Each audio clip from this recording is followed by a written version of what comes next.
Greetings, I'm Byron Garrett, CEO of Genesys Works, and as we have these leadership conversations and this opportunity, I get to talk with someone from the Windy City known as Chicago, and that's Maribel, so welcome to the conversation. Thank you.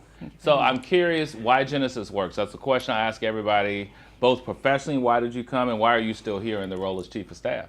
Yeah, so I think this work is very personal to me. I think, when I think about my whole career trajectory, work in youth development has always been a big passion for me.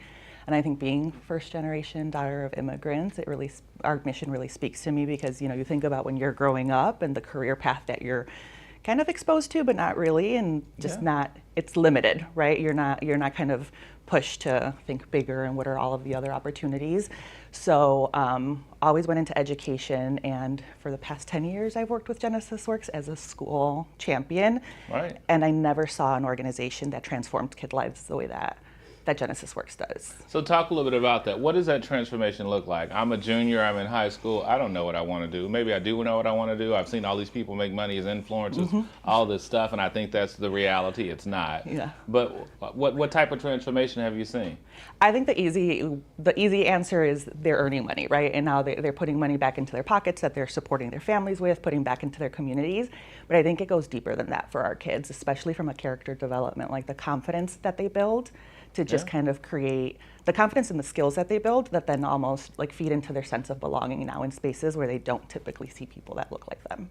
Interesting. So you don't think that the students are represented in the business environment, or they haven't had the same sense of exposure at that particular stage? Either whether it's a family, a colleague, someone at their church or in the neighborhood. Yeah, I think it's all of that for sure. I don't think they're seeing people that look like them in these executive spaces and these high-rise buildings, boardrooms, and things like that. So from a Genesys Works perspective, being able to see kids just walk up on their first day at an internship, and in Chicago, our skyline is the nicest skyline in the world. So when they walk up to this big building, some will argue, but okay. I did live in Chicago, so I love the Gold Coast. We can take that offline, right? Yep. We can talk about that. But when they walk up to these big high rises, just to see their eyes and be like, I'm going in there, and then watch them take their badge and just badge into work and walk through the turnstile. Like, it seems so small to so many of us as adults, but to them it's just the most inspiring, confidence-boosting thing. Yeah, I know for me, I was watching a movie, and this truly dates myself, called Working Girl. It's a Melanie Griffiths movie, Harrison Ford, old school film. But essentially, this character was waiting for an opportunity. She went to night school, so she was starting as a secretary. She just wanted to work in a corporation. Like, that was her sole goal.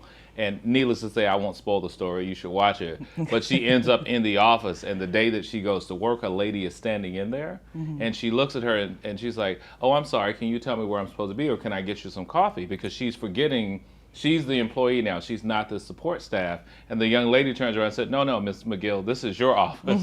I'm sorry to be standing in here. Can I get you something? And for me, that formed and cemented that same type of opportunity. And I often tell people exposure really matters. And so do you think for a student who hasn't had that opportunity, or for the family, that simple exposure can change their entire life? Absolutely. Absolutely, and not just financially. Again, I think to me the biggest part of our program is the sense of belonging and the sense of really feeling like you belong at that table. Nobody just gave it to you, you earned it. This isn't we need somebody of color sitting here. No. You earned that space. You put in the work, you built the network, you made the sacrifices you needed to make, especially for our kids as high school. Like, they're young, making a huge sacrifice, especially during their senior year. And they're sitting at those tables. So I think it's absolutely transformative for And what would you tell a family member who's trying to decide or support, or whether they should not support their child, who's like, I think this is what I want to do, and they have no frame of reference? Like, yeah, you're going to go work in a company, or you're going to be in the big building downtown. That's going to be you? I think it would be a lot based on kind of what is their hesitation, right? Again, the easy answer is always like they're going to contribute financially, especially with the students that we serve. But I think, it's always wanting more for your family, and this is the first step to getting to that more. And then as long as one student does it or one family member does it, then the rest kind of follow. So it has a generational effect? Yes. So you see siblings then follow after their brother or sister?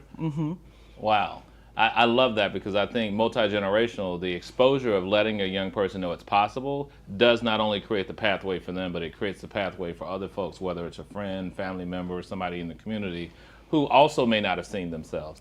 And then you see Absolutely. Johnny in an office building, you're like, why are you dressed up? Yeah. Like, why can't we just go play ball? Like, no, we're not doing that today. I got a job. Yeah. Like, I'm going into the office. I'm going to be on the 30th floor or the 13th floor. Yes. I'm not in the basement just working in the mailroom, but I actually have a professional position. Yes, How, absolutely. I'm curious, as you think about the work and in your particular role in the time you've been here, and I'm going to ask you to say this directly in the camera, what would you tell a corporate partner for why they need to create a slot for a young person in this day and age? That's a loaded question. I would say to corporate partners, like, you are not just getting somebody who's going to pick up on some of the smaller tasks and responsibilities. You're building your future talent pipeline by investing into a young person that can stay connected to you, right? And I think the longer term ROI behind that is really, really impactful. Because now it's somebody who's part of your culture. You're not investing so much in onboarding and training and connecting. They're already there. They're already there, and you got them young enough to where they're truly, truly connected.